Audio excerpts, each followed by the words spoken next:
Adversary modes are underrated. And I'm going to prove to you why, because I don't know when it started, but at some point, everyone just started hating on adversary modes in GTA Online. I think a big part of it was content creators talking down on it because either the pay or that it's not fun, not making much money. But I think for people who actually play these and have a full session of them, which is, to be honest, hard to come by these days, it is one of the most fun activities you could do at GTA Online. That is a big key point. You have to have more than 3 or 4 people in these sessions to actually have fun with it. People who are playing with a small friend group probably not going to have the most fun in adversary modes. And I just want to showcase to you guys some of the few, including the new one, the Mansion Raid update, and go through some of the best adversary modes. So let's just start with the first one ever released, okay? In the Heists DLC, this was when adversary modes were first introduced. Now before this, there would be last team standings, deathmatches, but Rockstar decided to create a new category called adversary modes. Come out to play. A special Halloween adversary mode. There's going to be a running theme between these adversary modes out of this Dolphins video.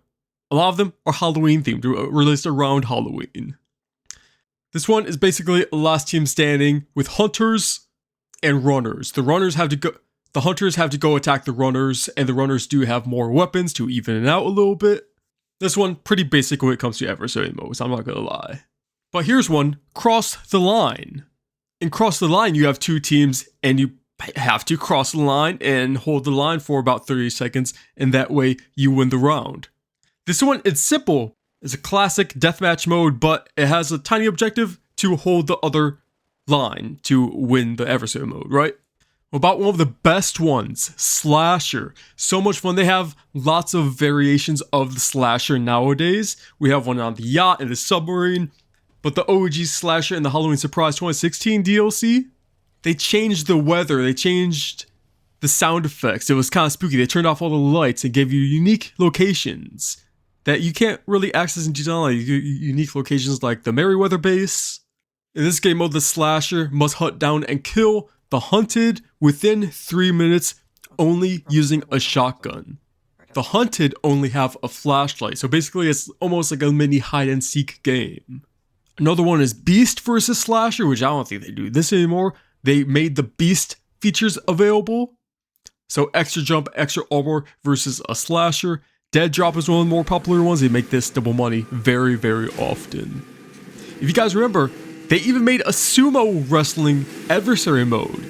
Remember how many custom races and jobs that just featured a random sumo wrestling with vehicles on top of the Mace Bank Arena, somewhere in the middle of the ocean? Rockstar made their own version of this. I don't think they get enough credit for this, but sumo wrestling, this, to be honest, it wasn't very unique because we've played it multiple times before, but to have an official one made by Rockstar is just something special. In and Out, another very popular and good one, which I think is actually kind of forgotten about. Power Play, by far one of my favorites, with a bunch of unique features just created for this one adversary mode. I don't think they still even remember these features they added. You had power-ups, fast run, the beast jump, extra health and armor, the bull shark testosterone, power play. I hope Rockstar makes it double money again so people go out and play it. But by far, one of the best ones, Deadline, released in the Bikers Update Halloween 2016. They used the brand new Shitaros released in this event week to showcase the adversary mode. So they used the adversary mode to showcase the new Shitaro, allowing us to play it early without even owning it. They won't do this nowadays. Right, okay. But this is basically Deadline. It's, you get on the bike and there's a trail that follows behind you and you have to take out the other players. They made custom maps with the stunt prop creators. So it had a bunch of crazy locations like on the aircraft carrier, a big custom bowl they made. It is very, very fun stuff. One of my favorite modes of all time in GTA Online. And it even had special power-ups. You had a jump on the bike. This was before the Arena War, where this feature they made for this adversary mode was probably reused for other Arena War DLC vehicles, with the jump feature on the vehicles. You also had boost, invincibility, and the best thing about this is you can make so much money with the adversary modes, even still to this day. Back in the day, it was really, really good. nowadays it's still pretty decent when they make a double money or even triple money sometimes. Doing 4 rounds, you can make $300,000 maximum I've made. Now, if your team sucks and lose every round, you probably won't make that much money. Maybe $100,000 still, which is pretty good if you're losing every single round, to be honest. But the way these adversary modes work is the more time you spend and the more rounds you do, the more money everyone makes. If you win, that's just extra money on top of it. So with the new adversary mode, if you lose round 1, win round 2, lose round 3, win round 4, and the game mode is set for whoever gets to win 3 rounds first.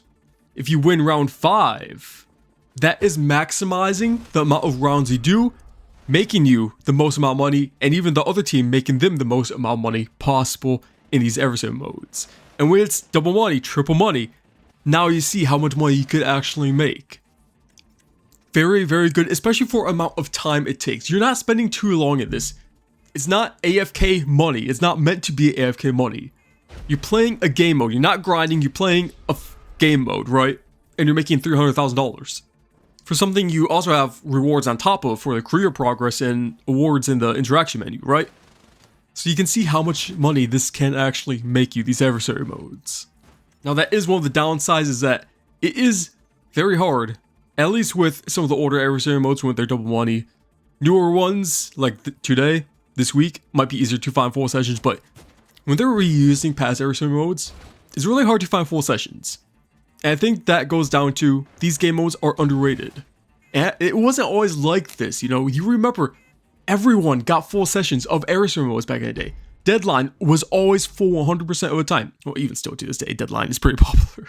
But like Slipstream adversary mode, going back to some older ones, you would never find anyone playing that, even if it was 4 times money these days, right? Where did Rockstar go wrong with the adversary modes?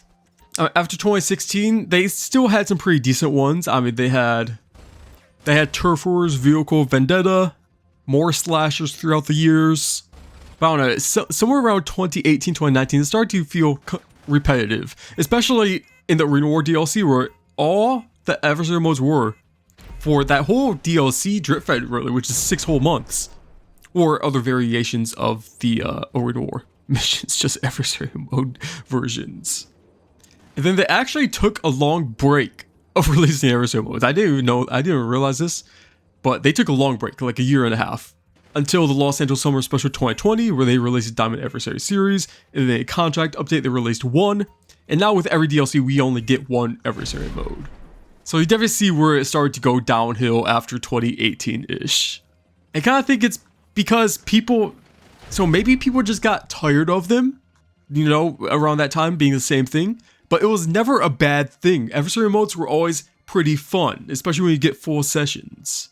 I think someone just started it, a little group just started saying, hey, adversary modes, it's annoying. That's all they make in GTA Online, which was never really true anyways, but that's all they make.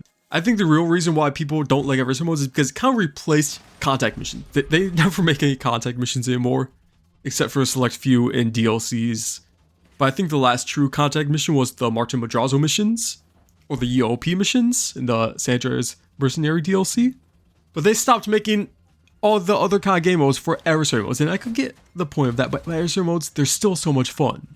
So yeah, I don't know where it went downhill, but I just remember a snap at time where people just didn't like them anymore for whatever strange reason. And I feel like those people never even played them, because I feel like people who play these adversary modes get pretty full sessions. Again, you're not going to get full sessions 100% of the time nowadays.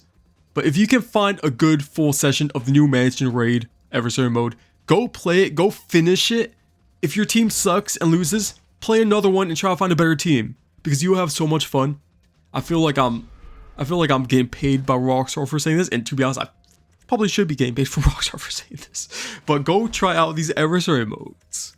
It is really a shame that people kind of put adversary modes into a corner where even if no one ever played a new one, they would still think it's bad because of what they heard online or in some videos.